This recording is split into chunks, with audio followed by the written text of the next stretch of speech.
Salut les amis, c'est Benoît de Gorg Factory. Donc aujourd'hui on va vous parler Bushido pour le Ludigorg Visio. On va vous faire une petite partie d'initiation avec Mika. Donc c'est typiquement ce que vous auriez pu voir si vous étiez venu directement au Ludigorg à la salle. Bon, comme vous le savez, on a dû le décaler à fin septembre. Du coup, Mika était en charge de vous faire les démos Bushido, donc il a pu venir. On va vous faire une petite vidéo du coup, présenter vraiment les mécaniques de base du jeu. On va vous faire 2-3 tours avec quelques figurines uniquement et sur un petit plateau de jeu. Donc on passe tout de suite à la présentation du coup de la table et des figurines et un petit peu de comment ça fonctionne. Alors Bushido c'est quoi? Là on va jouer sur un plateau de 30, donc le plateau de jeu que Mika aurait emmené à la salle. Donc c'est Mika qui a fait le plateau de jeu. Donc là c'est une dalle de 30 par 30 cm. Le jeu standard se joue en 60 cm de côté. Et vous allez vous mettre d'accord sur un nombre de coups en riz. Donc généralement c'est 75 à 100 points de riz pour une partie standard. Il y a différentes factions dans le jeu. Donc c'est un univers médiéval fantastique au niveau du Japon. Donc vraiment japonisant. On va retrouver donc beaucoup de samouraïs. Notamment des dragons pour certaines factions, les fameux dragons japonais, asiatiques en tout cas, parce que voilà, c'est vraiment, enfin c'est l'Asie, j'ai dit Japon, mais c'est vraiment autour de l'Asie en général, parce que vous allez voir, il y a même des Mongols dans certaines factions, il y a un petit peu de tout. On a même des pirates, donc qui seraient plus Indonésie, tout ça. Donc comment ça fonctionne? Donc vous avez des cartes de personnages, donc une carte de personnage, voilà, donc là c'est un personnage du clan du loup. Vous allez avoir différentes compétences, donc vous allez avoir le nom de la figurine tout simplement. Ici son coup en riz, donc qui s'élève à 16 points. Ici nous avons les petites épées qui correspondent tout simplement à la capacité de mêlée, la capacité de combat au corps à corps si vous préférez. Mais dans Bushido on utilise vraiment le terme de mêlée. Donc il y a deux chiffres ici, on a un chiffre en noir et un chiffre en blanc. Donc le chiffre en blanc c'est sa capacité de base, donc c'est à dire que quand il va faire un combat il va utiliser 3 dés de combat. Le petit chiffre en noir, ça permet de booster sa mêlée, en fait, de prendre plus de dés en combat. On reviendra un petit peu après en cours de la partie comment ça fonctionne. Ici, la petite botte qui court, tout simplement sa capacité de mouvement en pouces. Donc 4 pouces de mouvement pour un mouvement normal. Ensuite là-haut, la capacité de tir, donc même principe que la mêlée, donc il a 3 dés pour le tir et il peut booster son tir. Ici, nous avons la compétence de ki. Alors ça va être le maximum qu'il va pouvoir avoir. Et ça, c'est ce qui va le générer au début de chaque tour. On va vous expliquer au fur et à mesure, plus en détail, quand on va venir dessus. Ensuite, ici, nous avons différentes compétences. Donc, ses armes, et après, une ligne où il va y avoir toutes les compétences de la figurine qui seront décrites après dans le livre de règles. Donc là, son arme de combat, c'est un Daisho, excusez-moi pour l'accent, qui va donner la règle pas de côté défensif et qui va lui donner plus 1 en force. Donc, en fait, c'est plus 1 au dégâts. Ensuite, ici, c'est une figurine qui a une arme de tir. Donc, c'est un arc, un Daiku, qui donne l'attaque en puissance pour 2 entre parenthèses, la recharge, donc ça veut dire qu'il va falloir qu'il recharge. Et après, le 5, 10 et 15 correspondent aux portées. Donc le 5 c'est la portée courte, 10 la portée moyenne et 15 la portée longue, toujours en pouces. Ensuite ici, donc la ligne de compétences, bravoure, courage, endurance, meute, voilà, c'est différentes compétences qui sont expliquées soit sur les cartes si c'est propre à la figurine ou sur le livre de règles. Et à la fin, nous avons les compétences ki. Ça c'est vraiment spécifique au jeu. Les compétences ki, elles sont décrites derrière. C'est des compétences, en fait, des petites capacités spéciales que vous allez pouvoir déclencher à certains moments de la partie. Je ne vais pas rentrer dans le détail maintenant, on verra quand on va s'en servir. On va en utiliser quelques-unes pour vous montrer un petit peu comment ça fonctionne. Il y en a vraiment énormément. Chaque faction va avoir des compétences propres au niveau du ki. Chaque figurine, des fois, aura sa propre compétence ki, ce sera la seule à avoir. Voilà, il y a vraiment énormément de possibilités dans le jeu. Donc pour commencer, on a fait simple, on a installé le plateau et nous avons déjà positionné nos figurines. Donc il y a des règles de décor, il y a des règles de placement des décors normalement au début de la partie, où les joueurs vont faire un jet tactique pour savoir qui est-ce qui gagne, qui est-ce qui a l'initiative de poser le premier décor. Et après vous posez un décor chacun à votre tour, donc voilà, les décors ont leurs propres règles. Ça permet d'avoir des couverts, donc de se protéger des tirs, de bloquer les mouvements de certaines figurines. Comme un vrai mur, comme différents décors. Tout début de tour, donc au début du tour, qu'est-ce qu'on fait? Et ben on va générer du ki. Donc comme je vous ai dit, sur la carte que je vous ai montré, rappelez-vous, il y avait un 2 puis un 6. Donc le 2 représentait ce qu'il générait en ki au début de chaque tour. Et le 6, c'est ce qu'il pouvait stacker au maximum. Donc là, on va générer le ki. Donc on a des petits pions ki, comme ceci, que vous pouvez mettre directement sur la carte. Donc moi, mes 3 figurines génèrent chacune 2 jetons ki. Mika, lui, ses figurines génèrent un pion ki, 2 et 1. Donc ça, tout dépend des figurines, hein. Ça va de 1 à 3 en moyenne. 3 c'est rare, mais voilà, les gros personnages génèrent 3 jetons ki. La moyenne c'est quand même autour de 1 et 2. Début du tour, donc jet tactique. Donc, on va lancer tous les deux un D6. Le plus gros va commencer. Après, à ce jet D10 là, il peut y avoir quelques compétences. Certains personnages vont avoir des compétences de... tacticien par exemple. Tacticien, comme là t'en as pas. Non, là il n'y en a pas. Ce qui permettrait d'avoir un +1 sur le jet de dé l'initiative.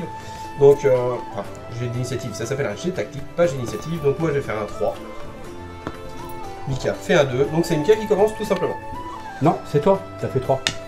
Ah oui, c'est moi qui commence. Alors, une activation, comment ça se passe? Donc là j'ai gagné l'initiative, enfin le jet tactique. Donc j'ai l'initiative de commencer. Mika a placé le plateau, il a placé 2 objectifs ici. Donc là on va avoir un objectif de zone. Donc Bushido c'est principalement un jeu à objectif, c'est pas un jeu à la bâche. C'est-à-dire c'est pas un jeu où il va falloir buter l'adversaire. Il y a des scénarios dans ce sens-là, mais c'est loin d'être la majorité. Principalement ça va être vraiment des jeux de placement et des jeux de prise d'objectif. Donc je disais, ici il y a un cercle transparent pour représenter un objectif de zone. Donc là ça va être un contrôle de zone, il va falloir prendre l'objectif et mettre une figurine dans la zone, donc entièrement dans la zone, c'est-à-dire que si ma figurine est à cheval comme ça, elle ne prend pas l'objectif. Il faut vraiment qu'elle soit complètement, son socle soit entièrement dans la zone pour prendre l'objectif. Après il va y avoir un comparatif entre le nombre de figurines des miennes et des siennes dans la zone, et si jamais on a autant de figurines l'un que l'autre, on va aussi comparer le coût total des figurines en points pour savoir qui gagne l'objectif ou pas, qui le maîtrise. Ensuite on a des objectifs comme ça, qui vont être plus des objectifs de contact, enfin de contrôle aussi, mais au contact. C'est-à-dire que c'est pas une zone, il va falloir venir se mettre au contact de l'objectif pour le prendre.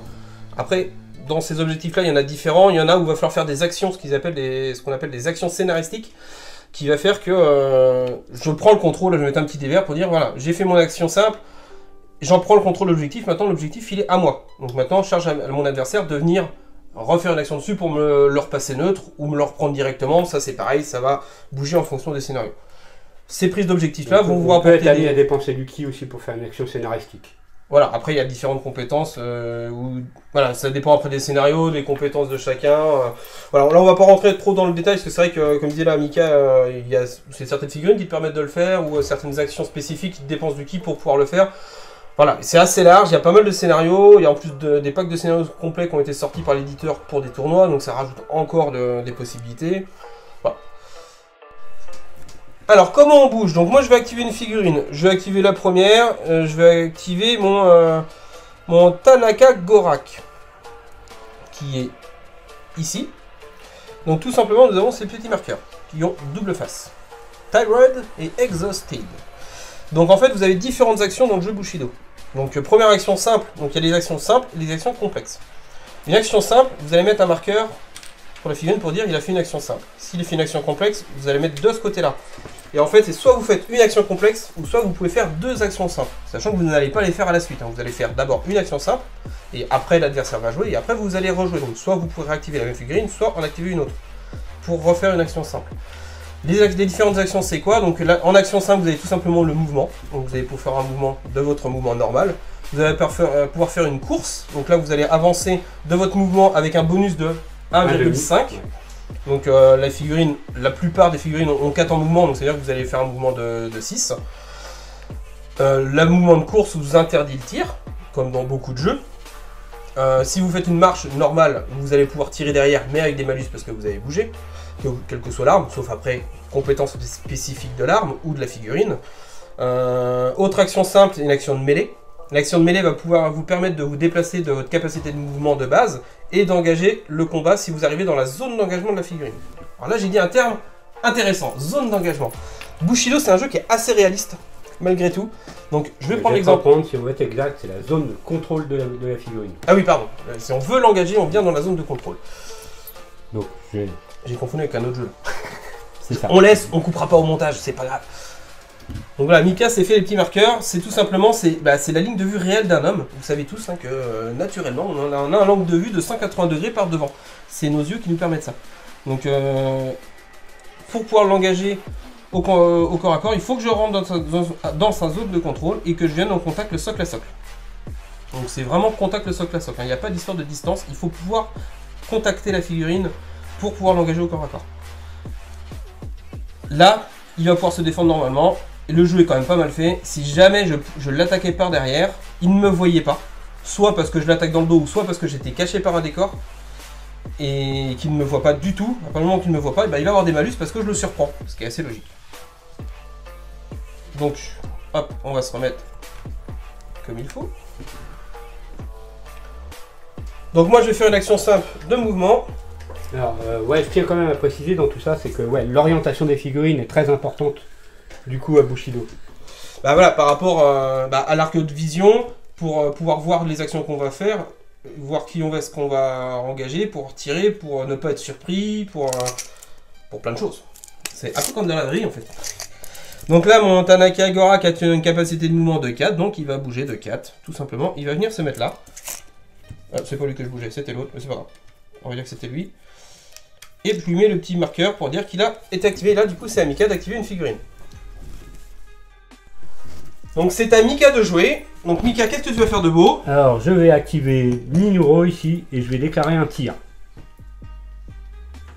Donc, je prépare mon petit jeton. C'est une action simple. Il sera seulement fatigué, tied, à la fin de son activation. Donc pour le tir, je commence par déclarer ma cible. Donc ce sera cette petite figurine ici. Pourquoi tu ne tires pas sur mon archer? Parce que, alors je ne te tire pas dessus, parce qu'il bénéficie du couvert. À Bushido, tant qu'on est derrière un décor et au moins à 1 pouce de ce décor, on est à couvert. Donc là mon archer est bien à 1 pouce du décor. Et vu que je suis par rapport à la ligne centrale du décor, je suis derrière par rapport au tireur. Du coup, je bénéficie du couvert. Et le couvert, à quelle incidence? Il va donner un malus de plus 2 au tir. Alors, je dis plus 2 parce que vous allez voir, en fait, c'est un système de bonus, malus, pour les tirs. Il va faire le tir, on va vous expliquer au fur et à mesure comment fonctionne le tir. Donc, je fais mon tir, je mesure la portée. Donc là, on est à 5,5. Donc, ta capacité de tir, ta distance de tir, pour toi, c'est quoi? Moi, mes portées de tir sont en courte à 6, en moyenne à 12. Et en longue à 18 pouces. Donc là, tu es à 6 pouces? Donc là, je suis à 5,5, donc je suis en portée courte. Donc là, il a portée courte, donc du coup, il a aucun malus. Il n'a pas de bonus non plus, mais il a aucun malus. Il n'a pas bougé, il a aucun malus. Du coup, à Bushido, on a un petit tableau, donc Légion de Distribution a fait un petit fiche récapitulatif qui est plutôt bien fait. Qui va recenser un petit peu toutes les compétences. D'ailleurs, là, ils ont été réactifs parce que ça a été à la demande de la communauté. Hein, voilà, en plus, à la demande de la communauté sur Facebook, et du coup, ils ont fait un truc qui est recto verso, qui reprend vraiment toutes les règles de base et toutes les séquences de jeu. Donc là, nous avons la séquence de tir. Donc vous voyez, quand on est à courte portée, alors c'est pas dépendant de la figurine, c'est vraiment dépendant de la distance. À courte portée, la difficulté, c'est de 4. Donc c'est qu'il va falloir vous faire du 4 ou plus pour toucher. À moyenne, il va falloir du 5 ou plus, et à longue, il va falloir du 6 ou plus. Donc vous voyez que plus c'est loin, plus c'est dur, et c'est pour ça que je vous dis, les malus en fait c'est des bonus, les modificateurs de malus sont en positif et pas en négatif. Là le malus de couvert, s'il avait tiré sur mon archer, il avait un malus de plus 2. Ce qui fait que difficulté de tir, normalement s'il avait été à courte portée, bah là t'étais même à longue je pense. Ouais. Non, t'étais à courte portée. Non, j'étais à courte. Fait 12. Donc à moyenne portée, ça aurait été 5 s'il avait tiré sur l'archer. Malus de plus 2, ça le passait à 7 en difficulté. Pour toucher, on joue en dé de 6. Maintenant, vous allez voir qu'on peut dépasser le 6+, avec des dés de 6. On va vous expliquer tout de suite comment ça fonctionne. Alors, on va vous montrer le jet de dés. Donc, Mika, du coup, va lancer 3 dés parce que sa capacité de tir est de 3. Est-ce que tu fais un boost de ki sur le tir? Non, parce que je n'ai pas assez de ki à l'heure actuelle. Donc, comme je vous disais tout à l'heure, ça vous permet de vous montrer au passage le boost de ki. Qu'est-ce que c'est? À quoi ça sert? Je vous montrais tout à l'heure sur ma carte, là. Donc, j'ai 3 en capacité, tout comme Mika. Et j'ai 3 en boost de ki. Alors le boost de ki, c'est-à-dire que je peux dépenser 3 jetons ki pour me donner un dé supplémentaire. Alors moi c'est 3, il y en a ça pourrait être 2, il y en a ça pourrait être 1. La norme c'est quand même grosso modo le 3. Quand on arrive sur les 2 et les 1, c'est plus les exceptions. Après ça dépend du tir ou du corps à corps, mais voilà. Donc là il pourrait, s'il voulait, pour utiliser un 4ème dé pour 3 jetons ki. Là il n'en a que 2, donc il peut pas le faire. Donc je ne peux pas le faire, effectivement. Donc du coup, Mika va nous lancer 3 dés. À Bushido, comment ça fonctionne? Très joli score. Donc il faut qu'il fasse 4, parce qu'il est à courte portée. Normalement, si je vous ai parlé du 7 tout à l'heure, donc comment on fait pour atteindre 7? Bah là, vous voulez voir qu'en fait, Mika, il a fait 8. Alors, en fait, ils ont créé un nouveau système mathématique, ils ont révolutionné les maths. En fait, vous allez prendre votre plus gros dé, et chaque dé supplémentaire, vous pouvez en prendre jusqu'à 2 maximum, vont vous donner un plus 1 à votre jet. Tant que c'est pas les 1. Les 1 ne comptent pas, ils sont défaussés. Les 1, c'est comme si vous aviez complètement raté. Donc là, il fait 6, plus 1, donc ça lui fait 8 en tout, en touche. Ah ça, comment ça fonctionne pour les dégâts? Et ben donc il a fait une réussite de 8. La difficulté était de 4, du coup ça fait un delta de plus 4. C'est ça. Donc maintenant, on va aller voir le tableau de dégâts, qui est ici. Niveau de succès, donc le delta il est de 4. Mika va lancer 2 dés pour faire les dégâts, et ça va nous donner le nombre de points de vie qu'il fait. 5. Donc on compare, 4, on va jusqu'au 5, il me fait donc 3 dégâts. Alors un peu plus, parce que mon arme fait plus 4 dégâts. Voilà, sur une arme ordinaire, ça ferait ça. Maintenant, son arme a plus 4 au dégâts, donc c'est sur le tableau que je viens de vous montrer, donc sur ces 2 dés de 6, il a fait 5, plus 4, ça fait 9. À ça, on pourrait réduire certaines de mes compétences. Voilà. Moi, j'en ai pas là, mais par exemple, une armure. Si j'avais une armure, et ben ça donnerait des malus à son jet de dégâts. Par exemple, celui qui a des gros samouraïs qui ont des armures de 2, 3, et ben ça va donner des malus au jet de dégâts. Là, après, il y a différentes compétences. Il y a plein de petites compétences. Parce que là, par exemple, en l'occurrence, là, mon arme a une perforation de 3 qui dit que je réduis l'armure de 3. Bon, alors là, on vous a donné l'exemple en fait avec un arquebuse, et c'est clairement l'arme de tir la plus puissante du jeu. Je pense pas qu'il y ait d'arme de tir aussi forte en termes de compétences de base. Je mettrais le souffle du dragon. Ouais, mais c'est un dragon, c'est pas une arme de tir, c'est à part. Non, tout de suite, monsieur, sur les grands mots. En arme de tir classique, non, entre les arcs, les différents pistolets qu'on peut avoir, avec, les différents. En arme de base, on va dire, c'est la plus forte du jeu. Voilà, donc elle a une grosse perforation, donc elle va perforer les armures. Voilà. Enfin, y a vraiment plein de petites compétences, plein de petites règles spéciales qui vont s'additionner à tout ça, qui rendent le truc vraiment réaliste en fait. Vous avez une armure, bah, ça vous protège et ça va atténuer les dégâts que vous allez subir. L'arme est perforante, comme un arquebuse, historiquement c'est quand même connu. L'arquebuse c'était une arme qui était très forte à l'époque, donc ça va vous casser l'armure clairement. Donc voilà, donc là du coup au final, réussite de 4 avec 9 en dégâts, il me fait 6 points de vie. Théoriquement je te tuais. Et ben il me tue direct, là il me l'a séché net. Mais on va la laisser pour le reste de la démo. Du coup on va dire qu'il me l'a pas tué pour le reste de la démo, hein. Parce que si vous le voulez bien, parce qu'on a quand même prévu quelques trucs à vous montrer, donc s'il meurt ça casse tout notre truc là. Non, il a fait un très très bon jet. Après vous pouvez aussi avoir des défenses hein, pour atténuer son taux de réussite, parce que vous pouvez avoir peut-être des compétences des fois ou des règles qui vont vous faire que vous allez donner un malus ou un bonus à son jet pour toucher. Je vais donner l'exemple tout simple. Ce petit crabe par exemple est une figurine toute petite qui a la règle minuscule. Donc c'est tellement petit en fait que si vous voulez le prendre pour cible au tir, vous allez avoir un plus 1 pour le toucher. Donc ça va augmenter la difficulté de plus 1. A contrario, vous prenez cette figurine là qui est énorme. Il a la règle énorme en plus. Vous allez avoir un moins 1 pour le toucher. Donc c'est à dire que la difficulté, là si c'était la même figue, à courte portée il toucherait normalement à 4, moins 1 il toucherait à 3+. Ça commence à devenir facile à toucher. C'est ça. Donc, je vous ai pas montré, mais mon Tanaka, il a eu mal. Donc, on doit le représenter sur les cartes. Je vous avais pas montré un truc tout à l'heure en décrivant les cartes, c'est ceci. Vous avez une ligne de points de vie qui est là, en fait. Ça correspond à des points. Et à chaque fois que vous allez avoir des points de vie, ben, vous prenez un petit marqueur VDLA parce que les cartes, elles sont plastifiées. Enfin, je les ai plastifiées en les mettant dans des pochettes exprès. Du coup, on va dire que tu t'es craqué et puis tu m'as fait 3 points de vie. Ah, c'est ça. Comme ça, on triche, mais c'est pas grave, c'est pour pouvoir permettre de vous montrer d'autres types d'actions derrière. Donc on enchaîne, il a fait son action, donc maintenant c'est à moi d'activer une figurine. Donc là, je peux réactiver ma figurine si je le veux. Il n'y a aucune interdiction, mais en fait, moi je vais décider de me venger, et je vais me venger avec mon tireur, pour vous montrer du coup ici un tir à longue portée. Tiens, je vais te prendre le maître, Mika. Hop là. Donc l'action de tir, donc c'est je peux faire un mouvement et tirer. Ou ne pas bouger et tirer. Si je bouge, j'aurai un malus. Mais de toute façon, mon arc là a une portée de 5, 10, 15. Donc 5, 10, 15, ben là je suis à moins de 10. Donc le fait de bouger ne m'apporterait rien. Parce que ça va pas me faire passer un palier au niveau de la distance. Par contre, ça va me donner un malus parce que j'aurais bougé. Alors que si je bouge pas, j'aurais pas de malus. Donc autant pas bouger. Hein. Donc là, je suis à portée moyenne. Donc je vais avoir une difficulté de 5. Mika, t'as pas de bonus ou de malus rien du particulier à me donner. Mon Tanaka, c'est quand même un bon tireur, même si c'est un arc, donc c'est un arc long, hein, c'est des très bons arcs qu'ils ont. J'ai 3D aussi également en tir. Donc voyons voir si je touche, donc du coup je touche à 5. Et je touche quand même, 6, 7, 8. Je fais comme Mika, du coup vous voyez, même si j'ai fait un score beaucoup plus petit que lui, ça reste 8. Donc ça compte tout pareil. Donc après rebelote, je ne vais pas le refaire, on s'en fiche, à pas de... Voilà, c'est pour l'histoire, derrière on refait les dégâts, on regarde sur le tableau. Là, moi, j'ai juste plus en force. Et moi, j'ai 2 d'armure. Voilà. Et par contre, chose que Mika a oublié, on va mettre un petit marqueur sur notre figurine. Ah, le reload. Pour dire qu'elle a tiré. Moi, j'ai un reload 1, donc c'est-à-dire que je mets un marqueur. C'est la règle de la... Ça dépend des figurines. Voilà, l'arquebus, c'est une arme très puissante, mais par contre, derrière, il y a 2 marqueurs rechargement. Comment on les enlève? Tout simplement en faisant une action simple. Donc là, Mika, par exemple, tu joues. Ouais. Donc il peut dire, bah tiens, action simple, je recharge. Donc il enlève un marqueur, et du coup, il passe sa fatigue, elle devient épuisée. C'est ça. Sa figurine devient épuisée, donc il ne pourra plus l'activer. Maintenant, c'est à moi. Et ben je vais faire pareil. Je vais recharger. Ma figurine, du coup, est épuisée. Donc moi, je pourrais de nouveau tirer au prochain tour, parce que là, je n'ai plus aucune possibilité pour l'activer. Par contre, Mika, lui, au prochain tour, il va d'abord falloir qu'il recharge avant de pouvoir commencer à tirer. Voilà, donc l'arme est puissante, mais c'est compensé par le fait qu'elle va être plus longue à recharger.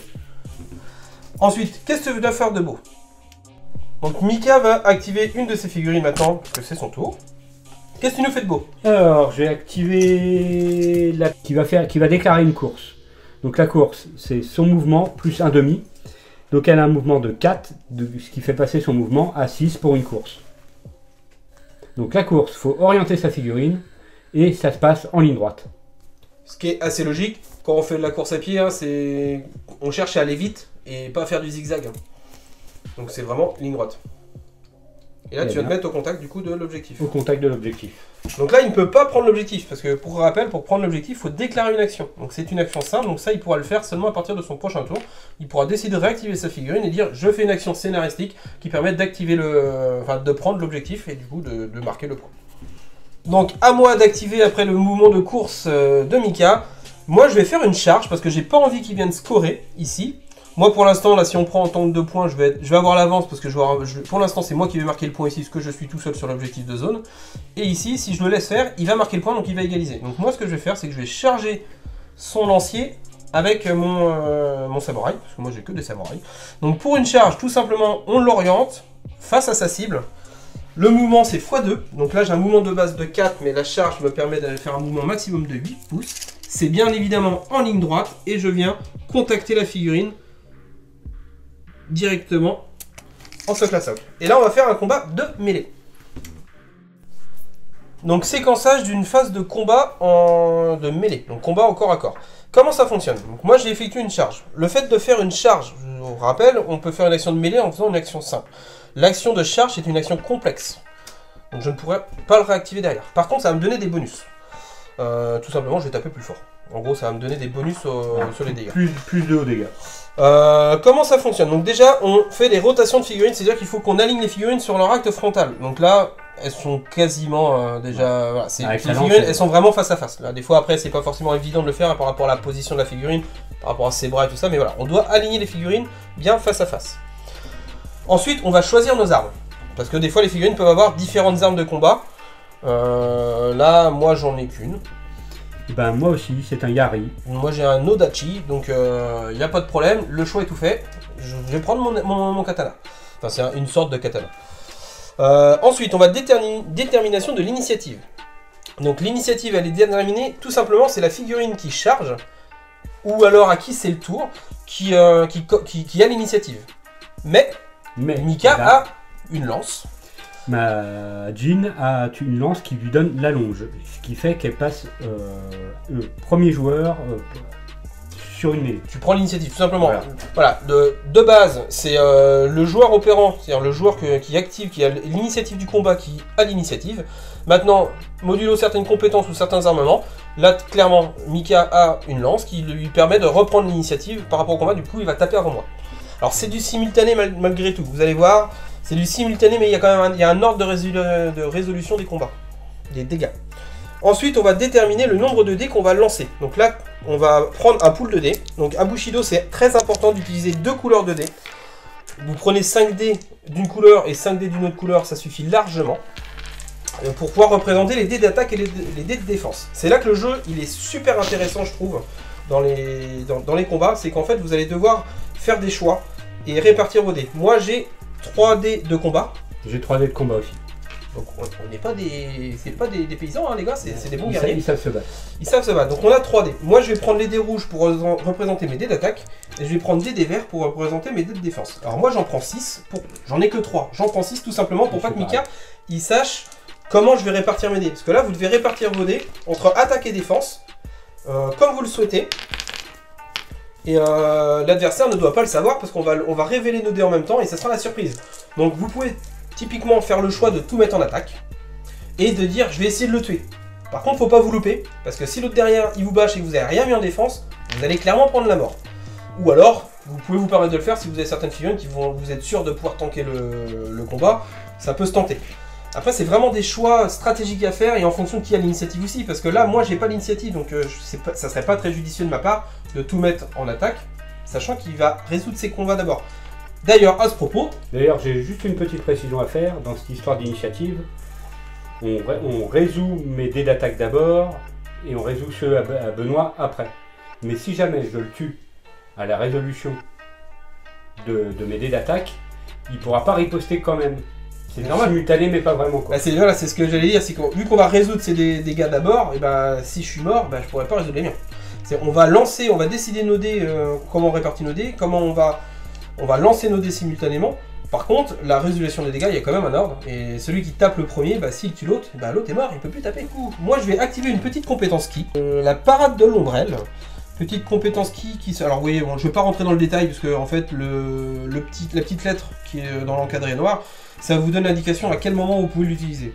C'est-à-dire que le A, c'est c'est une action. Non, oui, c'est le joueur actif, pardon. Et le I, c'est en instantané, donc je peux le faire n'importe quand, même si c'est pas à moi de jouer, mais voilà, je peux le faire dans le tour amical, je peux le faire n'importe quand. Il y a d'autres types de symboles, je vais pas rentrer dans le détail, il y en a pas mal, ça s'apprend très très bien, c'est très simple. Donc la parade de l'ombrelle, le petit 2 veut dire que je vais devoir dépenser 2 jetons ki. Ça tombe bien, j'en avais 2, donc je vais dépenser mes 2 jetons ki pour pouvoir gagner la règle parade 1. La règle parade 1, ça va être tout simplement, en fait, ça va me donner un bonus de plus 1 en défense. Donc mon dé de défense, enfin sur mon pool de dé de défense que je vais balancer, j'aurai nativement 1 plus 1, grâce à cette compétence ki. On a réparti. Ouais, petite précision, là aussi comme sur le tir, on peut faire un boost de ki pour augmenter son nombre de dés. Oui, bah, comme on avait vu au début, voilà, là de toute façon on n'a pas assez de dés, mais voilà, il y a différentes compétences qu'on pouvait faire, hein. Moi après j'ai l'attaque en puissance. L'attaque en puissance ça va me donner un bonus, mais il va falloir que, alors là c'est un petit peu différent, parce que là je vais pas craquer du ki, je vais craquer des dés. C'est-à-dire que sur mon pool de dés de combat, je peux en défausser. Donc là j'en avais 3, en utiliser plus que 2, par contre je vais avoir des attaques plus fortes. C'est ça. Il y a plein de compétences comme ça, plein de petites règles qu'on peut se rajouter. Après, voilà, c'est clairement des choix à faire. Donc là, moi, je fais faire 2 attaques, 1 défense. Moi, je fais 2 attaques, 1 défense aussi. Donc, les 1, normalement, ne comptent pas. Je dis normalement, je vais vous expliquer pourquoi. Enfin, ils ne comptent pas, mais après, toujours pareil. Mika a une faction où c'est des moines guerriers. Oui, qui ont des compétences martiales de combat qui font que c'est des vrais Bruce Lee les gars, et les 1 ils comptent. Voilà, c'est des rares figurines qui peuvent avoir ça. Donc comme je disais, il y a vraiment plein de règles spéciales, plein de petites règles spéciales qui sont expliquées sur les cartes, qui sont très très faciles à prendre en main. Alors je veux pas vous faire peur quand je vous dis il y a plein de règles spéciales, ça peut faire peur par rapport au nombre de règles. Alors oui, il y a beaucoup de petites règles, règles spéciales, petites compétences. C'est vraiment facile à prendre en main en fait. Ouais, c'est simplement expliqué sur les cartes. C'est surtout qu'au sein d'une faction, tu auras toujours les mêmes plus ou moins. Quoi. Voilà, c'est des choses qui vont revenir. Donc quand vous allez jouer votre faction, vous allez prendre l'habitude. Au début, ça peut paraître un peu compliqué, mais on s'y fait très vite. On prend vite en main ces compétences-là. Et comme dit Mika, c'est toujours les mêmes qui vont revenir au sein de votre même faction de toute façon. Donc vous allez vite apprendre à les maîtriser. Et bien souvent, la plupart des choses, c'est très clair sur les cartes. Soit c'est expliqué sur la carte, soit ça vous renvoie sur le livre, qui est assez ergonomique là-dessus. Vous retrouvez très facilement les compétences dans le livre de règles. Tout est listé, c'est très court en termes d'explication, et très clair. Donc il n'y a vraiment aucune difficulté là-dessus. Donc moi, je vous disais que les 1 peuvent compter, donc voilà, par de relance. On peut avoir un système de relance. Moi, j'ai une prouesse en mêlée, qui fait que je vais pouvoir relancer un dé. Je sais pas si toi tu l'as. Non, je n'ai rien du tout. Voilà, parce que moi je suis un gros samouraï qui tâche. Donc voilà, donc Mika, ses dés d'attaque, ça fait 5 plus 1, 6. Et en défense, ça fait rien du tout. Ça fait du coup 0. Là, ça fait mal.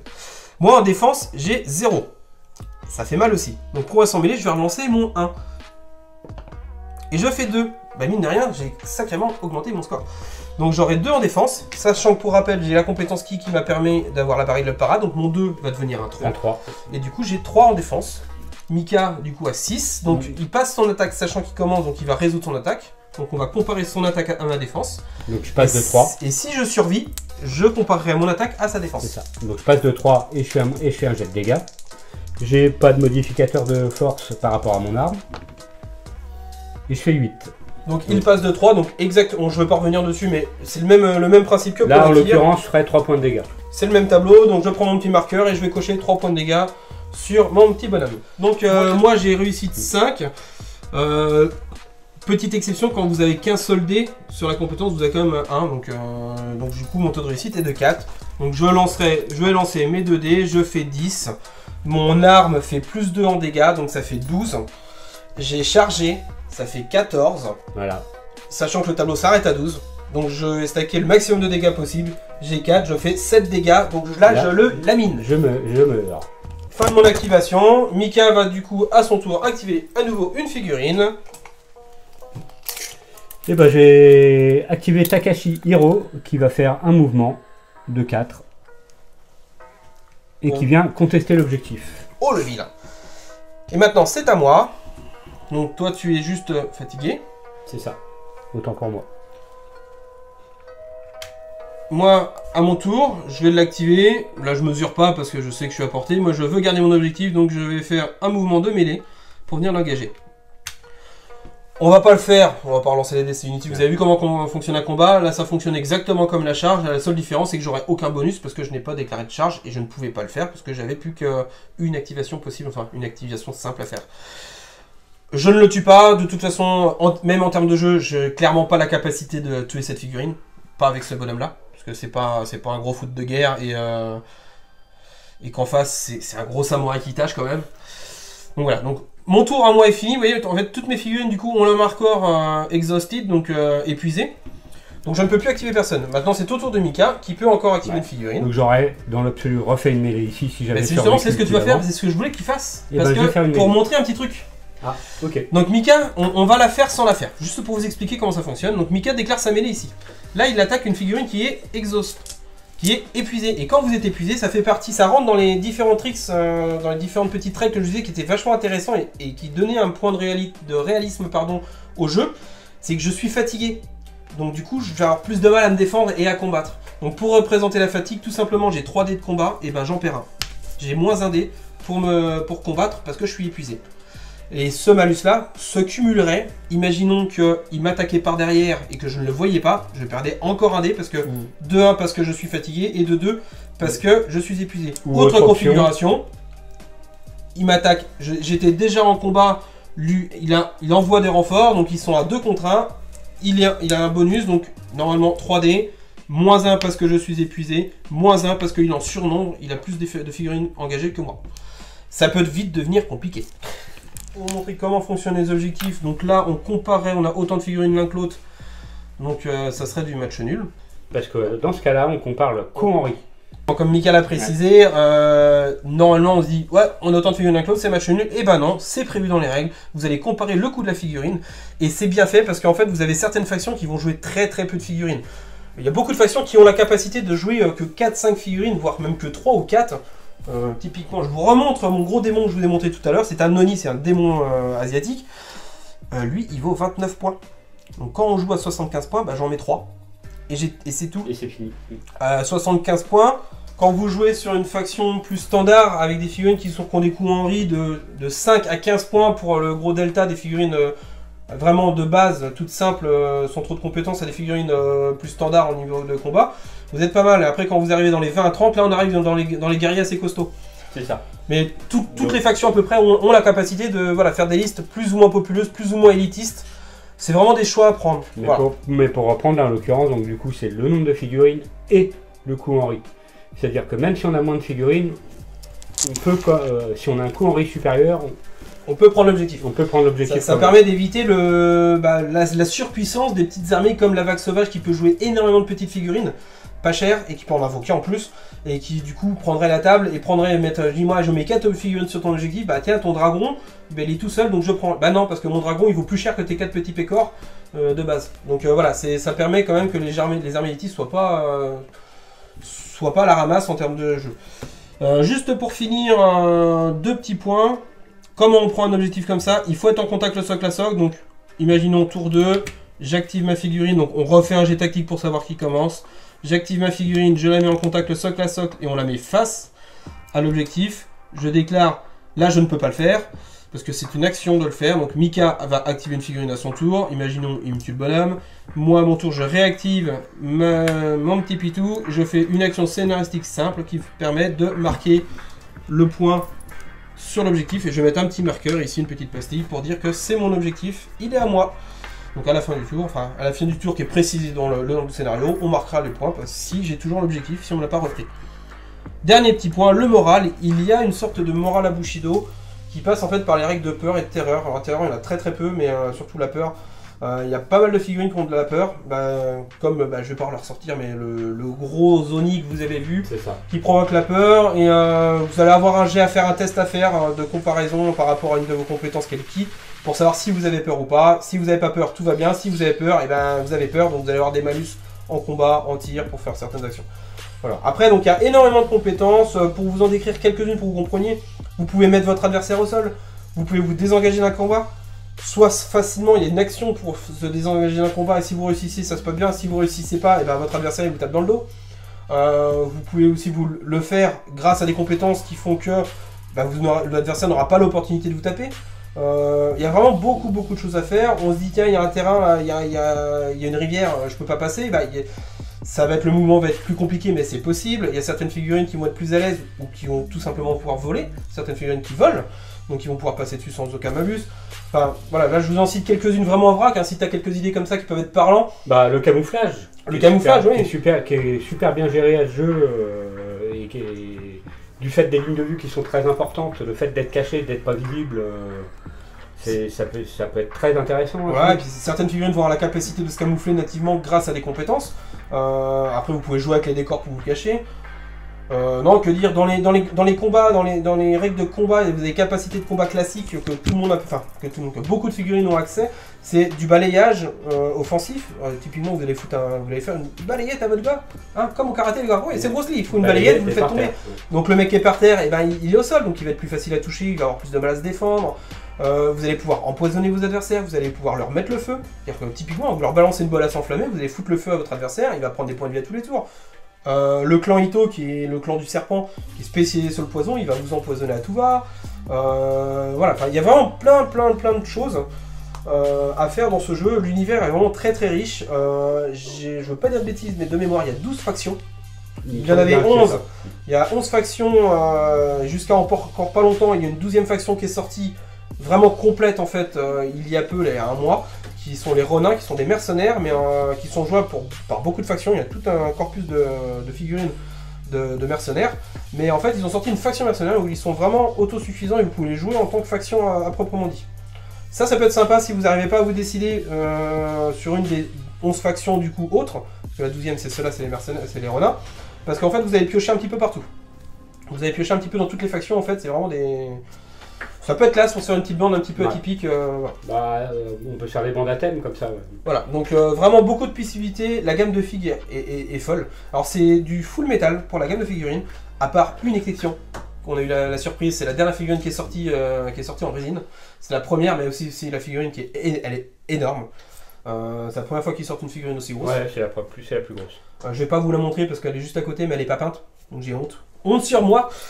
C'est un dragon, c'est le dragon de l'eau, en gros des pirates. C'est pas un dragon, mais pour faire simple, c'est un dragon chez les pirates.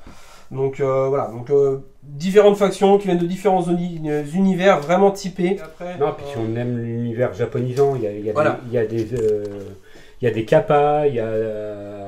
On va retrouver en plus des... Il y a des monstres légendaires. Tout ce qui est typique de l'univers, parce qu'on utilise des katanas, on va utiliser des comme tu dis, voilà, les moines vont utiliser des katas de karaté, de différentes disciplines de combat, des arts martiaux japonisants, enfin asiatiques en tout cas, pour rester dans le sens large, parce qu'on dit souvent Japon sur Bushido, mais c'est pas attaché au Japon. D'ailleurs en capacité, la cavalerie aussi est intéressante. Oui, il y a la cavalerie qui est arrivée, il y a pas... Et là, on a de la vraie cavalerie qui est arrivée, parce qu'on a de la cavalerie sur certains monstres, ou sur des tortues, sur différentes bestioles qui sont un peu bizarres, mais là on a une vraie cavalerie qui est arrivée avec un cavalier mongol. C'est pour ça quand je vous disais c'est vraiment asiatique et pas japonais, c'est voilà, on a un cavalier mongol qui a joué. Donc les pirates de Jung sont vraiment typés plutôt Indonésie que Japon. Donc Voilà, et puis bah, le temple de Rokan qui est plus Chine, Chine, Inde, ouais. éventuellement, avec les moines bouddhistes, les moines Shaolin par exemple. Moi je les compare vraiment aux moines de Shaolin, je trouve, là, un petit peu. Dans l'esprit, enfin surtout dans l'esprit, tu vois, les moines guerriers, les machins. Ouais, ou autrement, l'autre référence à laquelle on pourrait se référer, c'est. Ça y est, Avatar. Avatar. Avatar, le dessin animé. Ah oui, le dessin Il y a animé. eu un film Moi je aussi. pense que c'est un film de James Cameron, mais avec les Ouais. mecs tout bleus là. C'est pas le même univers. Où les moines là ressemblent beaucoup au peuple de l'air. Enfin, au peuple de Ah l'air oui. en général, ouais, du D'accord, dessin je animé. situe. Donc voilà, enfin, univers très très riche. GCT Studio, l'éditeur qui est basé en Angleterre, fait un boulot de malade sur le jeu. Je vous dis, ils ont sorti un corpus de scénarios qui est dispo gratos sur leur site et en plus qui a été traduit par le distributeur français donc, pour organiser des tournois. Donc ça, c'est plutôt cool. Ça vous donne aussi des scénarios en plus pour jouer chez vous entre potes. Les figurines sont vraiment super détaillées. C'est vraiment une petite boîte en plus GCT Studio. Et ils sortent des nouveautés tous les 2 mois. Là, ils ont pris un rythme depuis la V2, parce que là, nous sommes à la V2 du jeu qui est sortie en mars de cette année. Enfin, C'est ça. qui devait sortir plus tôt, mais bon, événement oblige avec le Covid, ça a été décalé un petit peu. C'est vraiment sorti à la fin du confinement en fait en France. Et en termes de fréquence de sortie, là, depuis la V2, Bushido a une fréquence de sortie tous les 2 mois. C'est acté par GCT Studio. Tous les 2 mois, il y a des nouveautés qui sortent.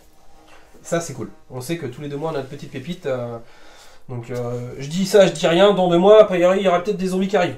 Oh, j'ai rien dit, avec des sorcières, j'ai rien dit, mais j'ai rien dit. Allez, sur ce, on va vous laisser et on vous dit à plus.